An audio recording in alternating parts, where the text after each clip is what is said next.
Hello and welcome to another beautiful day here at Haylett RV. We've got about a 5,900 mile with 175 generator hour Fleetwood Bounder 35K landing in here.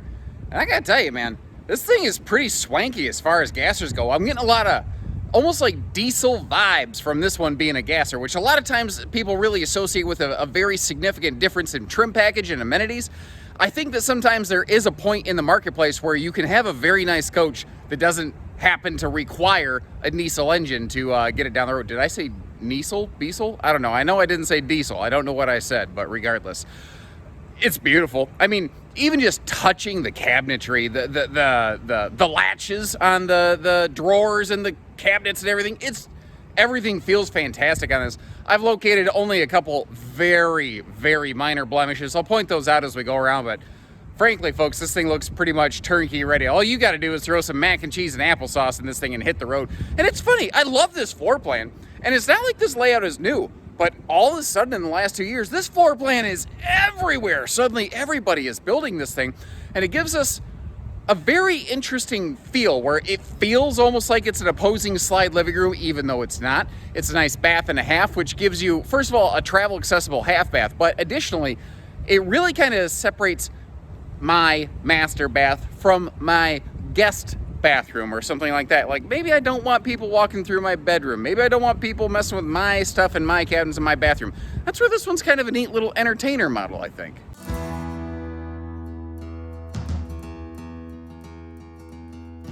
Now, I think what I like most about this one, it's not so large that you feel super intimidated driving it. It's a good size for sure, but it's not like a 40-foot job. You know, it's closer to that 35-foot mark. It'll let you get into a lot of spaces and sites that some of the bigger coaches wouldn't. But with the way that this living room opens up and the expansive kitchen, like really good kitchen space, it's still big enough that you can really spend some serious time enjoying your destination when you get there. That's what's cool about this. Now we've got our all centralized kind of entertainment navigation system in that screen down below. Our rear and side view camera in a very easy angle to spot right there. We are in a Ford chassis. This does have a Triton V10 6.8 liter power plant. Our auto leveling controls, our heated mirror controls are right over here as well. I want to make sure you folks spot those things. And obviously we've got our, blackout shades for when you're driving around and you don't want to be blinded by the light. Revved up like a deuce, another motor in the night. You get what I'm saying. Now, I kind of like the way that this one also, it allows you to have either a open kitchen and living concept or some clear definition of it. We'll get back to that in just a second. I want to start down here, look at the storage below the dinette, and notice how the pantry is actually built right into the slide facing right there. That is a cool thing that this floor plan does, because as we spin around here, if you take just a quick recon, you don't see a dedicated pantry, so they had to get a little creative with it. Now, similarly, looking around, I want you to get to see that whoever owned this, they were pretty decent people. They didn't, the refrigerator, the microwave, all that stuff, the stovetop, it's not all gross and disgusting. It's not all like they left stuff in it after they were done cooking. The sink is clean. The floors are clean. It doesn't smell funny in here. I don't detect any area where they've had like dogs or pets or anything like that. There's a couple. There's one blemish I'm going to point out on the outside. I will fully tell you right now, it needs potentially some tires, and I will point that out again as we go. Now this right here is what I was saying. If you want to, you can pop that sectional style sofa out, and it really creates a clear definition of like kitchen and dining versus the actual living and lounging area. And what I love about these big sofas right here, even in what I'm gonna say is straight sofa mode without the sectional style deployed, it's nice and long. If you're tall like me, you can throw a pillow on one end, you can stretch out, you can lounge out. If you extend the other section here, you've got room for some guests or something like that. Or like I said, it just kind of opens things up a little bit. Like if we were camping in this, I could see me, my wife, my kid over there on the sofa. I could see my little dog's bed over there, although he would definitely be in our lap the entire time, because somehow, when you grow up, you have your goal is to get a dog, and then you end up getting anxiety, and somehow I gave my dog anxiety. so he's always on my lap with some severe separation anxiety issues. Anyone else spoil and ruin their dog like that? And understand, I say that, I am completely unwilling to do anything else other than spoil and love that dog to death, basically. I will love that dog till death do us part. That's what we do. Now, just like in the kitchen, you got yourself an XL vent fan in here. This little half bath, there's something about windows in a bathroom. I would probably always have the shade drawn because I don't think I'd be conversing with the neighbors or whoever's outside under the awning while I'm in here doing my business. But I don't know why. I really like windows in there. It just really, really speaks to me. Sliding pocket privacy doors, which, by the way, do have very simple, just little, of course, you got to be on the inside to flip it, privacy latches, and they do latch down into the floor, a positive latch system, so they're not swinging and banging around in transit. We've got ourselves a queen bed here. It has these really big side stands. If you're a pretty skilled DIYer, you could probably pop one or likely both of those out to make room for a king if you're so inclined. But I don't know. I think the extra room to walk around the bed is kind of nice in a lot of cases. Now, this is a one-slide bedroom, but just like the living room, it's got a bigger feel. Like if I climb up here on the bed and I crack that open, one of the things I love is just not a ton of closet space, but also that is set and ready for a combo washer-dryer. But holy crap, Batman. This thing has all kinds of dresser space, big closet space, easy viewing entertainment center straight across from the bed right there. This is a good arrangement. Now, like I said, plenty of other brands have this arrangement. This is executed very nicely. The bathroom back here, this is going to be our big master bath, and if you're long-legged like me, or if you're a little bit wider, there is plenty of room in front of and on either side of that stool right there. The extra counter space is absolutely fantastic. A third of those big XL vent fans up top here in the ceiling space, and let me get this cracked open for you because this thing has a huge chunk of storage back here. And just like in the kitchen, you see adjustable, removable shelves. Those little details, you know, some people, you don't realize, you're like, it's not a big deal until you go to pack something up and it doesn't fit. And then what wasn't a big deal just became one. Or rather, it would have if it weren't for the fact that, you know, the shelves are adjustable. One piece, fiberglass shower, and with this being, you know, 7-foot tall ceiling, you're not going to have any sort of headroom issues in here. Actually, just real quick, I'll go ahead and hop in here, demonstrate. What's nice about this, it's tall enough. The bar for the shower door right here, just as I step in, I don't have to duck, I don't have to do anything weird. And holy cow, with the light coming in off that skylight, bouncing off my forehead, y'all might be blind. And of course, one of the more important things on a motorhome, I think more important here as compared to a towable RV, is what can I get through in this thing when the slides are closed. Now, thankfully, motorhomes, generally speaking, are very good about accessibility. But this design, it always kind of leaves some questions. What happens in relation to that rear bathroom?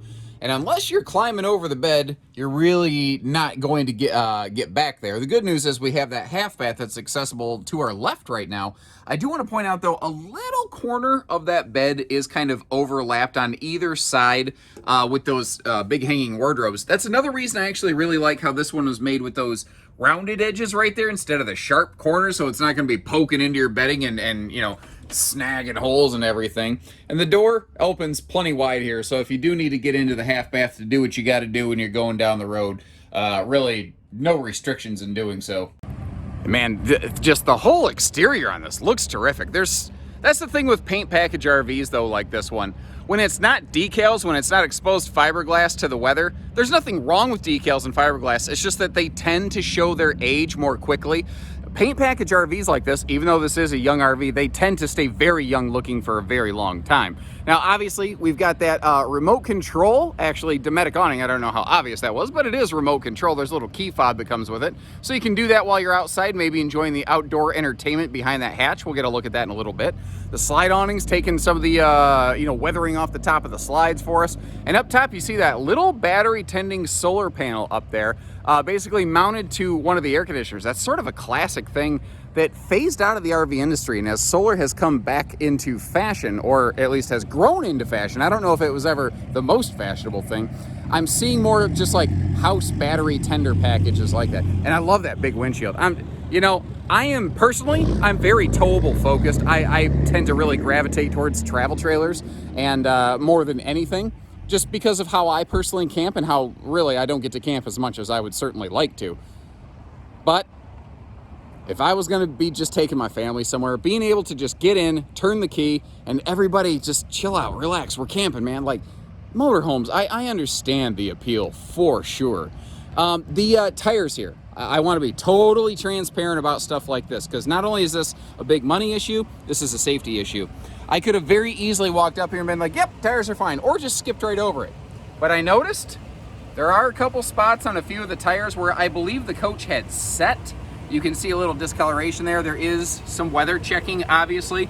That's a big deal item. That's a significant item that you guys really need to and deserve to know about. And I'm not just gonna gloss over something like that.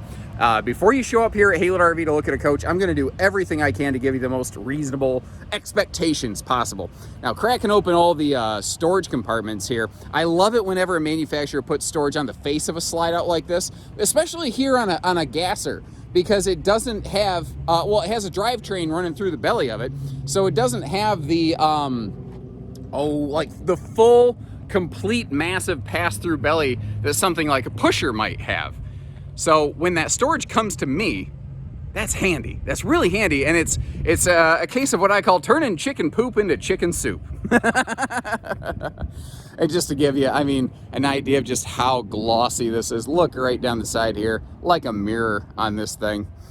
Backing up a little bit, one of the areas where this does certainly have a variation as compared to a diesel, because it does have a lot of diesel feels, but it is still a gas. Coach, it is a Triton V10 6.8 liter power plant, and that means this has a 5,000 pound tow rating, whereas a lot of diesels this size would have something closer to 10K. That's a very significant item right there. Still plenty enough to be able to pull a little car or a small truck behind you. Cracking open everything again, want to give you a good look at all the little storage compartments and pockets and everything that we have available to us here.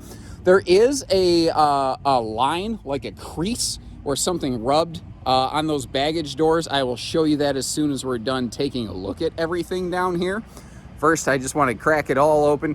And, below the entertainment center, that's where like a master house, like disconnect switch and some of your electrical stuff are. And I like how things are easy to get to. And then obviously we've got that outdoor entertainment center right there below our awning, but it's all hidden away under that aircraft style latch, and it's retracted currently. But obviously we have ourselves a double power entry step to get you in and out, as long as we're standing here. I'm sure you would have assumed as much, but why assume when we can verify? We do have side view turn signal cameras as well. One of the things I like about this, and most motorhomes can do this, mind you, is when you're going down the road, you can have the rear camera activated in like always on mode, so you can always spot check behind you, which is no different than like a rear view mirror if you think about it. And again, just like the tires, this is the kind of transparency that I want to be known for at our family-owned and operated place. I'm one of Mr. Haylett's sons. This is my family's business. That's my family name on the back of every one of these things that leaves.